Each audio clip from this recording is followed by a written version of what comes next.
não tenho dúvida que os dois são inadequados. Mas o cigarro eletrônico, ele dá uma ideia, por ter menos irritação imediata na mucosa, de ser algo mais benigno, mas não. Ele causa uma inflamação crônica no pulmão que tem levado alguns pacientes de 17, 18 anos a fazer uma lobectomia, uma retirada de um pulmão ou meio pulmão, pelo uso do cigarro eletrônico. E tem um outro agravante que está sendo bastante discutido no Brasil, né?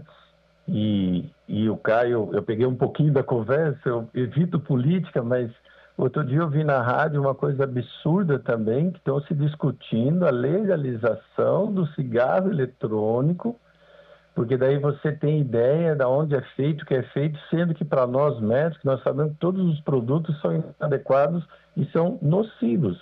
Se você fizer um levantamento do que gasta para tratar os pacientes com tumores de laringe, de pulmão, é muito mais caro do que a própria arrecadação com o imposto. É absurdo, né? Isso alguns países fizeram, por isso que baniram, né? E é proibido no Brasil, você não acha para comprar esse cigarro eletrônico de forma legal, como é o cigarro comum, não é, doutor?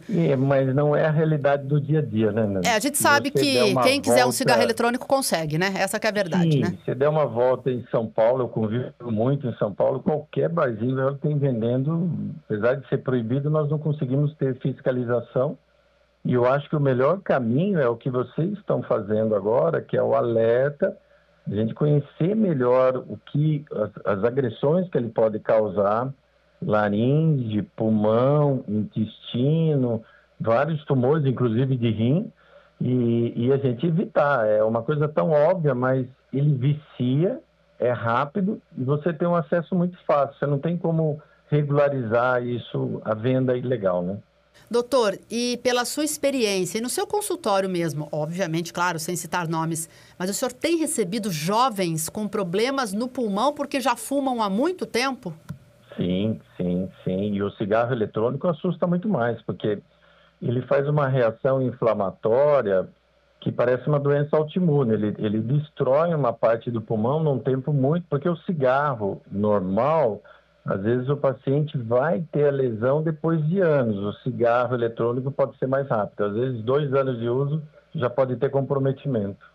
Agora, falando do vício do tabaco, de forma geral, doutor, para quem quiser parar de fumar nesse momento, quem está nos ouvindo e nos assistindo e vive com esse drama, né, Caio? Porque a gente sabe que não é fácil. Eu nunca julgo lidar com vício.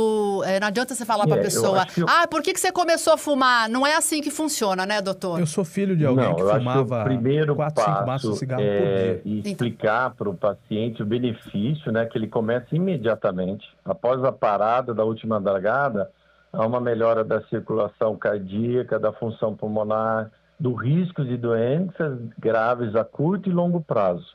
É importante, Nani, você identificar o que nós chamamos de gatilhos, que ajuda o paciente a identificar esses gatilhos. Por exemplo, o cigarro e o cafezinho, o estresse, socialização, certos ambientes que ele frequente, o trabalho. É nítido que os artistas, a gente pega muito mais, principalmente ligado à música, por causa dos ambientes, que o cigarro é comum junto com bebida. Então, tentar trabalhar nesses ambientes estratégicos, alternativas para diminuir esses gatilhos. Existe terapias hoje de substituição de nicotina, né, como adesivo, gomas, sprays, existem medicações. Tem caso que você precisa de um suporte até psicológico, enfatizando, por exemplo, o estresse está desencadeando, então nós vamos trabalhar isso.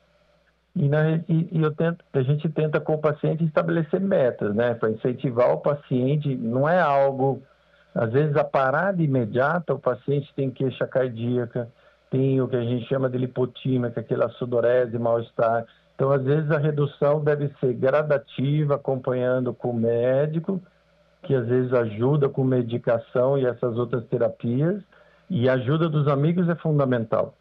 Eu sempre falo que se o paciente fuma, o marido fuma, a esposa fuma, a chance de um parar sem o outro, precisa ter ambos a atuação de todos para ajudar, né?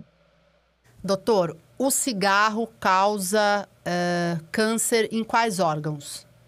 Ele pode, o que todos vão ter, se escapar de um tumor, é uma doença bem terrível, Nani, que é a DPOC, que é a doença pulmonar obstrutiva crônica, que é aquela situação que o paciente vai perdendo a elasticidade do pulmão, e perto de 70, 80 anos, é aquele paciente que vive com um oxigênio do lado, porque tem dificuldade respiratória, porque não consegue fazer as trocas, porque perde essa elasticidade.